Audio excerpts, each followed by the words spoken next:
Welcome back to the Push Limits Show. I am Shania. I'm Ivy. And today, what are we talking about? We're talking about us, baby. Us? I was going to change how I'm sitting, but then I'm like, it's really awkward because Ivy says when I sit like this, it doesn't look good because my whole rump is showing. Your rump. My rump. I know, I'm trying to sit like that, but then I'm like, my knees forward. I like that. We just did animal flow today. So we did. You were kind of moving like I'm that. actually really tired from being out in the sun for so long. I got kind of sunburnt. Yeah. And we never go outside. So the other day we went to a networking event, and I do not like networking. I'm a forced extrovert. I feel more like an introvert most of the time. But we went to the networking event just because that's one of our big things that we're focusing on this year is being around more people, making more relationships, strategic ones, but also just serious, good friends. Yeah. So we go to the networking event, and we had talked to a few people and got like a handful of business cards, and it was going well, but we were just at the point where we were kind of awkward and ready to leave. We'd been there for almost 2 hours, and I'm like, we got to do 2 more. We got to talk to 2 more people and get 2 more business cards. And in my head, I was just like not wanting to do that at all, but I just said it. And so I was wanting to dip, but then all of a sudden you just start walking over to these dudes to go talk to them, get a 2-in-1 done, and I was like, shit. Now we really have to do it. You were expecting me to say, nah, let's go home. I wasn't expecting you to, but I was really wanting to. You're hoping, yeah. Yeah. And that's like one of the things we're talking about is having a good partner. This is a tiny little example, but it was just nice that you took the initiative and went and did that when I really just was ready to go. I didn't want to do that at all. But you also didn't really want to do it. So we're really forcing ourselves to get out there and make connections and network with people. So thanks. Well, I really appreciate that you say that because I think you're amazing. And you help me to stay on track every day. I tell you what to do. You do. I need it. That's funny. I do tell you what to do. So we've both had previous relationships that were not good. The one I had right before you was really bad. Like mentally, physically abusive. We were both on drugs. It was insane. But you know how I am, I'm like all in. And so I was like all in for that person, but literally was destroying my life. And so when you and I got together, I had actually only been clean, I think, for maybe a week. A couple weeks. Yeah. Yeah. Like I got out of jail and then a month later you started talking to me. I know how to pick them. Yeah. It was my birthday. You told me happy birthday. I told you happy birthday, hottie. Actually. On Snapchat. I did. I was very forward with you. Yeah. So why, I didn't really even know who you were. So we grew up in small towns next to each other. Kind of rival towns. Yeah. I think. Well, we both grew up in towns of I had 1,000 people in my town. And you had 1,500, 2,000 maybe? Maybe. A little bit bigger than yours.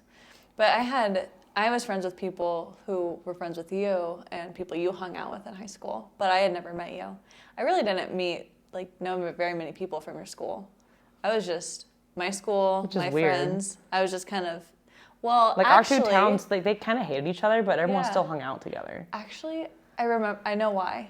Because I'm pretty sure that my stepmom was really strict with me leaving the house and going out with friends and stuff. I mean, because I was honestly kind of a bad kid before I moved to the town next to you. And so I can understand, understandably so, she wanted to keep me out of trouble. Well, we did that too when your sister moved in with us. Yeah, we locked her down. Yeah, sorry, Daisy. Yeah, sorry, Daisy. Not sorry. Look at you now. Yeah, you're doing so good. But I think that at that time, my parents were a little bit strict about me going out. I had a curfew. I was also working a lot because I started working really young and I maintained a job all throughout high school. So I didn't really have a chance to go. Our life growing up was so much different. different. You kind of had a rough upbringing. Mine was smooth like butter, and I still became a drug addict. Yeah, that's crazy. Maybe my parents should have forced me to get a job because I didn't have to get a job because I was playing lots of sports. And then I also was into showing horses. So it's weird because growing up, I was into things that kept me out of trouble. And then in high school, that's when I kind of got around the wrong crowd. And then toward the middle of my senior year, I didn't go to school very much. And after I graduated, I was just gonzo. Yeah, I was pretty good in middle school. And then I started getting bad in my freshman year, skipping school, hanging out with the wrong people. smoking weed before class, and I'm pretty sure I used to smoke weed before class. my math teacher called me out in class, and I never did it again, but it was really awkward. But anyway, my point is that before I moved to the town next to you, I was pretty bad. And so that's why you never met me, because you were on lockdown. Because I was on lockdown. And my parents let me have parties at their house. Yeah, That's but so crazy. I'm totally okay that I was on lockdown growing up because I needed it. And look at me now. So thanks, Kristen. Thanks, Dad, for that. Okay, wait, where are we going with this? So just how we met. And so when we got together, I was going through a really rough patch. I was trying to get clean still, and I just wasn't. I didn't feel like a normal person. So for me, it was really hard to talk to people who were not clean. Like it was just hard to have conversations because who were clean. It was hard for you to talk to people who were clean. Yeah, and my communication skills were really bad, and like I would stutter. I couldn't speak because actually at one point like I quit talking for a while because my ex would like berate me and call me stupid, and so I just quit talking. That's crazy because you talk so much now. I know. That's why. And so that was one of the biggest challenges for me, I think, and just like wanting to do it. It was so hard to like quit. And even now, like I don't like want to do it, but like things will happen, or like it's a change in the weather. Like the weather changes, and I'm like, I'm having like memories and flashbacks. Sit down, buddy. Lay down. You know? Yeah. So when we first got together, I was going through a lot, but it was really refreshing actually getting with you because it's like you were the person I always wanted. Like you're the person I wanted to be with. Aww. And so, but then I like was sabotaging it. Yeah. And so for us in the beginning, we were on and off a little bit. But then once we were like really on, we spent a lot of time. We were kind of living the American dream, not gonna lie. Like I was working, I think at the window factory. You were working at Claxons, you were bartending, but then you got that job. Yeah, and then I got an office job. Yeah. And for me, I worked at the window place for like a year, but really that's what kind of the American dream is. You get decent paying jobs. Yeah. I think decent for me at that point was like 15 and a half an hour. I think that's what I was making when I started doing the admin work. Yeah. And then I was bartending on the side. Yeah. And then I went through a few jobs, but we weren't living together yet. At one point, though, I was working at Pepsi. I got fired from Pepsi because I couldn't load the crates fast enough. Mm-hmm. And I didn't want that job anyways. It was the worst job ever. I do not recommend working in the warehouse at Pepsi, loading up semi-trailers in the middle of the night. You got me a job at your place where you were working. So that's when we started working together. So we were partying a lot. We were going to start moving in together soon. I think that's really where we kind of should skip ahead in the story, is when we actually moved in together, because we were still, we got a really nice house at one point, and we were both making really good money once I started working with you. Mm-hmm. And we went to a Tony Robbins event, and that's kind of when we had like a mind shift, like, maybe this really nice house in this really nice neighborhood and this good money we're saving up to go party every weekend isn't really what we want. Mm-hmm. There's more than this. And that's when we started looking into more self-improvement things. Yeah.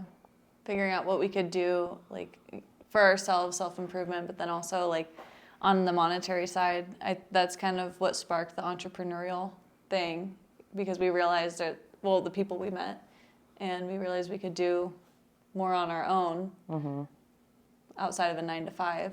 Yeah. And it's really cool because like really what the point of this episode is, and what I want people to get away from this, is that they need to find the right partner. But you were the right person for me when we got together, but I was not a good person to be with. Like when we first got together, like I was pretty rough. It's like, so you got the diamond in the rough because now I'm awesome. I know, you're like so good. Okay, so we were talking about this recently, and like my dating history, my track record, not that great. I mean, sorry if whoever's watching this, but come on, like, we weren't all like, I don't know.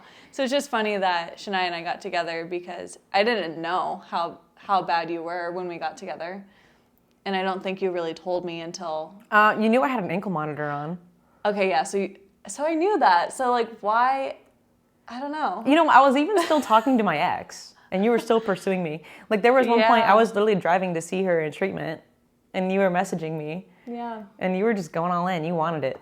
Yeah, I don't know. So just something about Shania. Yeah. I was like, okay, I think I probably had some foresight, and I just saw that, like, oh my God, we're going to have a beautiful future together. I want to marry this woman. I don't even know her. She's going through a lot. It'll be fine. I can fix her. Like, it was bad. But she fixed herself. You fixed yourself. Yeah. Yeah. Everything you've done, you did it. Yeah. And it's awesome. Been a lot of self-awareness, because even, like, you've helped me evolve as a person, though, and I think it's just because you're nice and good. That's an inside joke.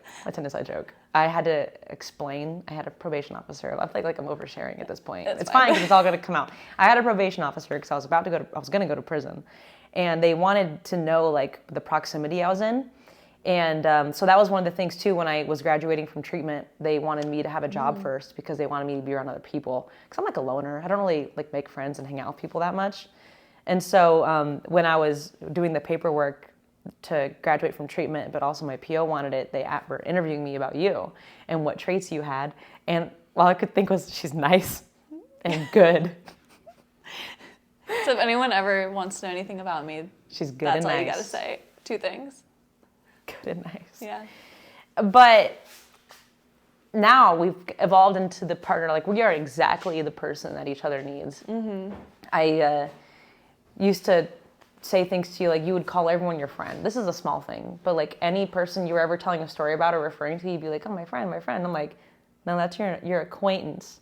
But I am kind of negative, but she's just way too optimistic and way too nice to everyone. And like, I'm the, more selfish, self-focused. And so like, I pull that out on her, and like, you don't need to bend over backwards to do this. And then you're more bring out the empathy and the sympathy in me. I 100% agree with that, because you can kind of you might go on not a tangent, but like you'd be pretty upset about something, and then I'm like, hold on, let's look at it, like let's actually break this down and see what's really going on here. And like, which I do that to you too, because you'll be talking about something, and I'm like, yeah, but like their perspective is this, because like their life is like this, and that's just all honestly, it's reading books, and I think what really was for us, I think maybe what you saw in me was someone who did want to get better and improve. And that's just been my focus forever. Like for the past probably 7 or 8 years, it's just improving and I thought you were doing the self work. Really hot. Stop. So, Stop. So that was my first reason for reaching out to you. Look at your dog. Oh, anyways, so we went to the Tony Robbins event, and it was kind of like a realization that we wanted more out of life than just working, drinking, sleeping, and buying the nicest house that the bank will give us money for, which don't ever do that. It's a trick. It's a trap. Well, it's a self trap, because it's like, oh, they say I can get this much, I'm going to get the max amount. It's like up to that much. You don't have to get that much. Yeah, you don't need a 2,500 square foot house for 2 people. Come on. Every dog had a bedroom. Yeah. I'm just kidding. And so working together, I don't even know. Like, we just love to be around each other. Mm-hmm. And I don't think a lot of people really have that. Because I'll see posts online and people are talking about like needing space from their partner, and maybe we do someday. I don't know. There's like evolution in relationships as the years go on. Maybe we'll want to find our own hobbies, but we kind of do. We've kind of stepped into our own roles. We were just talking about this yesterday, where it's like on the business side of things, it's like I'm the boss, and I like take the initiative there, and you're more like my COO or my CEO. I'm like the doer. Yeah, and like if I can tell you what to do, and it works really well that way. It's not like I'm bossing you around and stuff like that, but I'm really good at like holding you accountable and making sure you're doing the things that you need to do for yourself, but then also it's benefiting both of us. But if someone were trying to find a new partner right now, it's like, don't be a save-a-hoe. Like, you're not Captain Save-a-hoe. That's how I used to be before you and I got together. Like, I was like saving this person. Yeah. And it was probably refreshing when I came into the picture, because then it was scary. You didn't have to really do anything. No. You just show up. But now it's kind of flip-flopped, which is weird. It's funny. Not like you need saved or anything. Yeah, think about how you're wording that, huh? No, one thing I was going to say about... You're just too busy on stuff, and yet you don't work on yourself enough. Yeah. And where I'm like, hey, read a book, dude. Yeah, absolutely. And then one thing, too, I wanted to comment when you mentioned, like, everything that we do together. It is kind of funny because... And maybe it's because we're 2 women. I don't know. Like, that there's a different, whatever. But, like, if one of us was a man and one was a woman, maybe we wouldn't want to be together and it wouldn't work as well. But I feel like I get this comment a lot whenever I tell people like, oh yeah, we do everything together. We work together, live together. Our hobbies are very similar. Like we spar because we train martial arts together, jiu-jitsu and Muay Thai. And some people will be like, oh my God, I can never they cringe at it. Yeah, they cringe. And I'm like, they're like, I could never be around my partner that much. Like, and then I cringe. Don't you two get sick of that? And I'm like, no. What? Like, that's my best friend right here. That's my wife. Like, we're everything together. It's probably almost like toxic. Like, it's not toxic because we get along so well. Yeah. But then, like, lately this year, like, I've gone to different things alone and done some things by myself, traveling, because we've had to because of these damn dogs. Yeah. But it's not, I don't like it as much. So I went to a training day without you. And then I tried to come back and like bring the energy and what I learned, and just like I couldn't do it. Yeah, it's not the same. And so the next time we had the opportunity, we went together because we kind of do things a little different. I feel like I'm more of like more of the creative. Yes. I think. Yeah, I'm more like I don't want to say I'm a numbers person, but I'm just more analytical about things, and I'm not creative at all. Like I can't come up with things, but when you show me a problem or you show me how something works, I can get that pretty easily.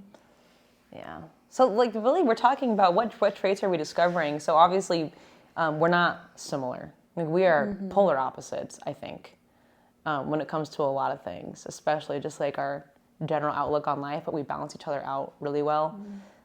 We also go to each other for advice. Like you come to me for advice all the time, and I love it. But I'm like, I don't even know what's going on. I think a trait that really helps in our relationship is our communication. We're also both very patient. Like we don't blow up.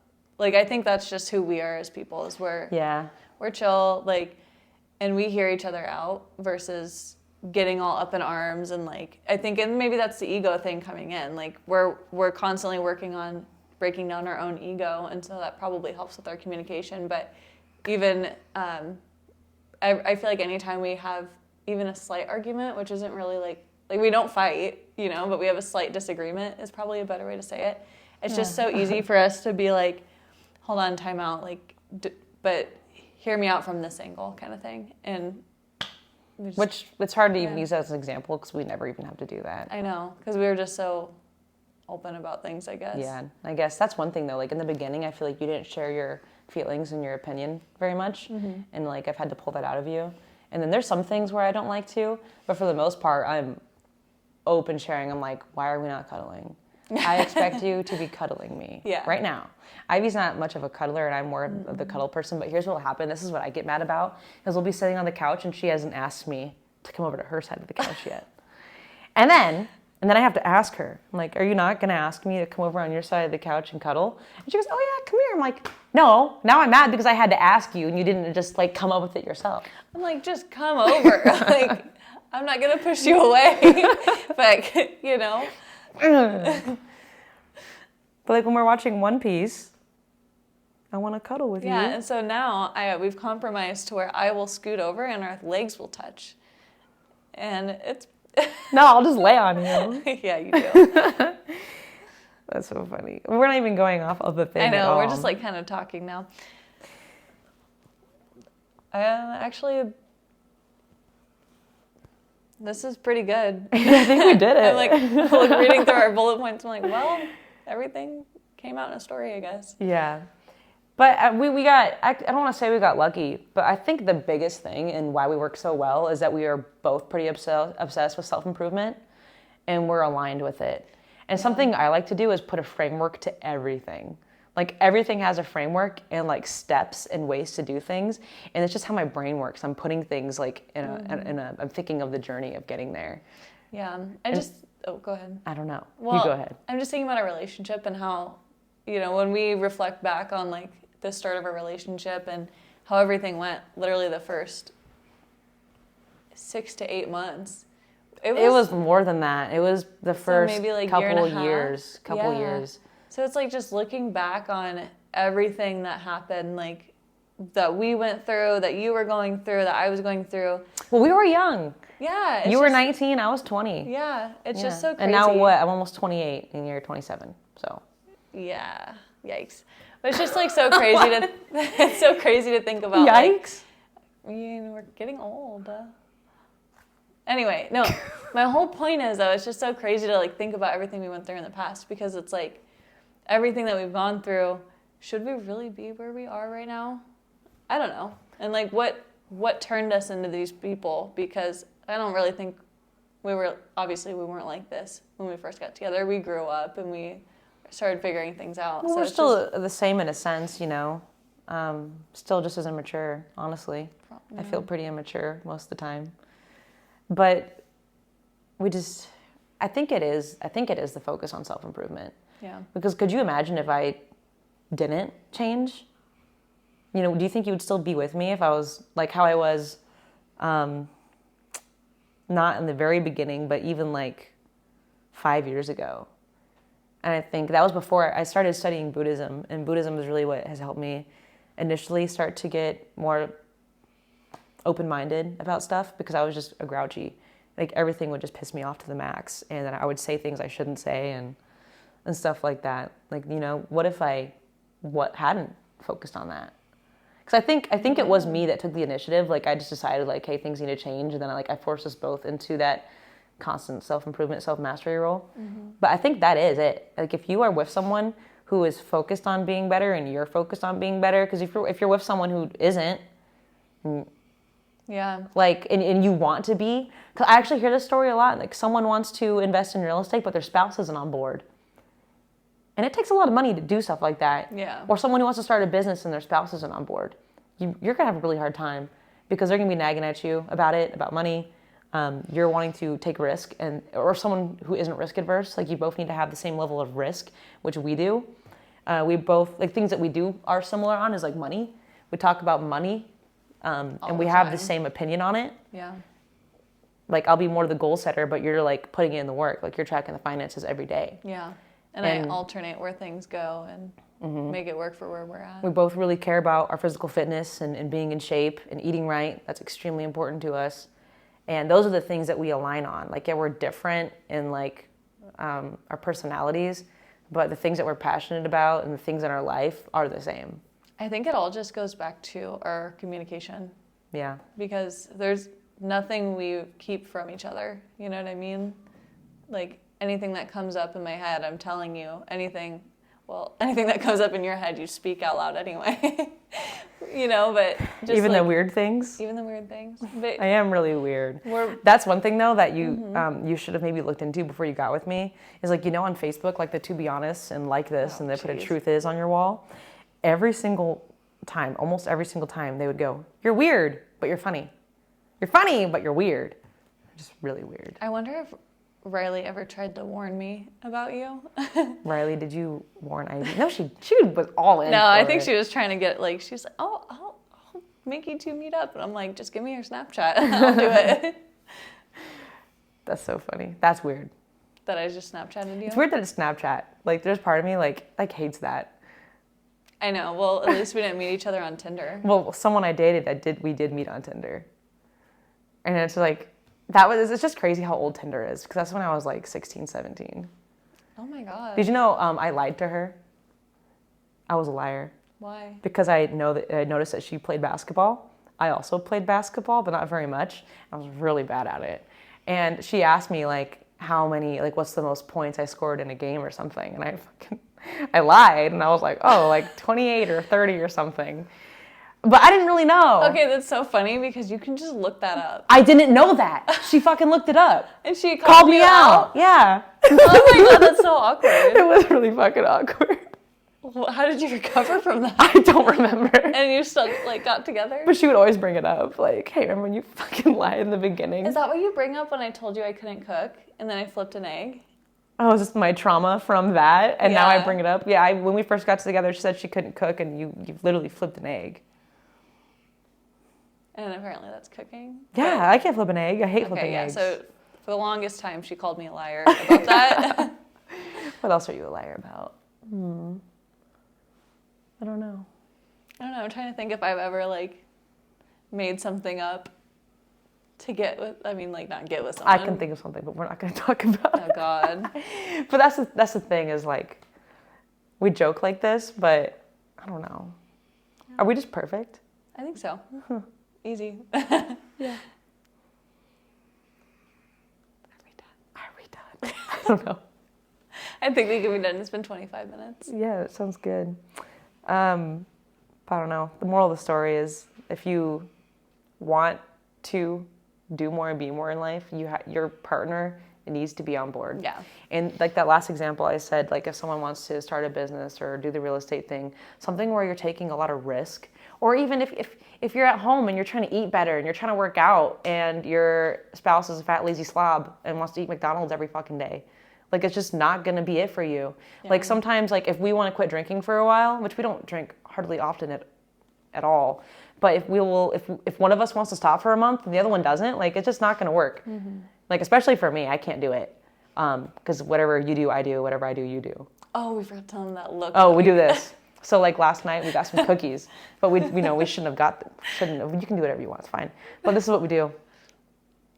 We're just a little. And if that look, and then we make a bad decision. Anytime you see us make that look, we're coming up with a bad decision. Like that's what's happening. Yeah, but yeah, you both need to be on board.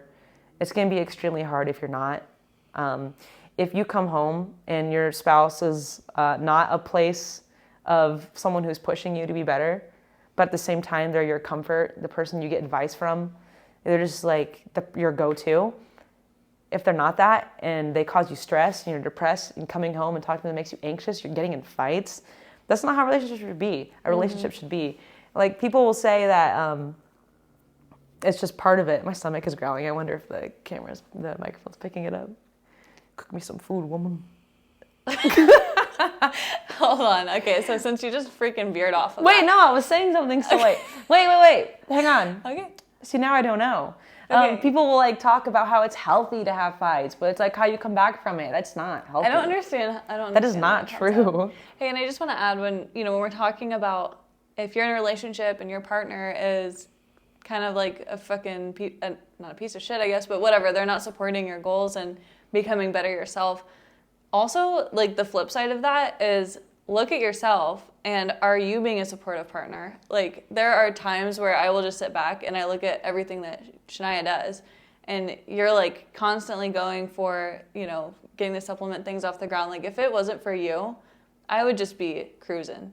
Like not in a good way. Like I would just be like, okay, this is my standard life. I wouldn't be going above and beyond. And so I have to look at myself and then I have to say, am I supporting Shania in the best way that I can? Because what she does is for us. And so if I'm not being supportive and I'm not pulling my weight in this relationship and any aspect of it, then I need to look at myself and fix that. So I just want to make sure, if you're looking at your relationship and you're trying to scrutinize it now and you're looking at your partner, you're like, hey, what's going on? Don't forget to look at yourself too. Yeah, I would even say look inward first because everything comes from within. If you're having external problems, you need to look internal first. Right. And it's just doing a lot of self-reflection. Like seriously, read the book Laws of Human Nature by Robert Greene. It's going to give you a lot of perspective on yourself, but other people. It's like one of the best books I've read. I read part of it and then I started listening to it because it's really long. So I like to listen to it when I'm doing cardio, just like that self-reflection first before you try doing anything external changes. Right. But yeah, that is a good point, is being a good support as well as being a good role model. Yeah. Because not just if you have kids, you need to be a role model to your kids, but you need to be a role model to your spouse too. Yeah. And I think that's the problem, sorry. But you get really comfortable with people and those are the people you usually treat the worst. Like with my mom growing up, we fought horrible. It was bad, but we've gotten a lot better. Now she's my bestie. Yeah. But like the people that you are the most comfortable with are the people you tend to like. You bring that mask off, and we all have these masks that we put on for different situations. But when you're really comfortable with people, you take the mask off, and then you become a wretched asshole. A wretched asshole. I don't know. And also keep in mind that I feel like it takes communication. You've been dwelling on the communication. I've been dwelling on the self-improvement. Yeah, because I just think about, you really don't do much that pisses me off. But no Chick-fil-A sauce? If there have been things that you've done that upset me, and I just sit there and I'm just like, okay, she's gonna change that about ourselves. But I've never said anything to you about something that you do that triggers me or upsets me in whatever way. Besides yelling. Yeah, but Because like I'm loud. But I say it to you. I'll be like, hey, I have an issue with this, and we work on it, and problem solved. You know, I feel like there have been things in the past where, say, okay, this is a stupid example, but dishes are left in the sink and the dishwasher is empty. Like I could, and you don't really do this, but I feel like something that we see people do, and like a general thing that happens in relationships is someone will be like, there's fucking dishes in here, and they start slamming shit, putting it away, assuming that their spouse or kids or whoever are just going to get the point. Because they were lazy. Yeah, just assuming that's going to get the message across. And it's like, no, you kind of just look like an asshole. Talking about like aggressive cleaning. Yes, aggressive cleaning. And it's like, no, maybe just talk We don't about do that. it. No. You tell me when it's time to clean. Like this morning. Oh man, I did not want to do it. It literally took 5 minutes. Yeah. 10 minutes maybe. It was easy. And I'm glad we did it. Yeah. That's it. Anyways. End rant. We'll get a flow to these. We were doing the podcast before, and it's really hard because you think it would be just as easy as just sitting here and just having a chat, but like it's still like I understand that the camera's on. I know people are gonna watch this, and so there's like some part of me like I'm not like my true authentic like self. If I was, I'd be sitting like this And going like and this. so I'm excited to keep doing this and get better at it and Get just more have comfortable. fluid conversations, especially that we're practicing now, getting a few episodes recorded, and then we bring guests on. It'll get better. Yeah. So stick with us. Yeah. Thanks for watching this whole thing. Yeah. Catch us on the next one. Bing. Okay, all done. Now can I eat an apple? Yeah, I'm fucking hungry. Me too.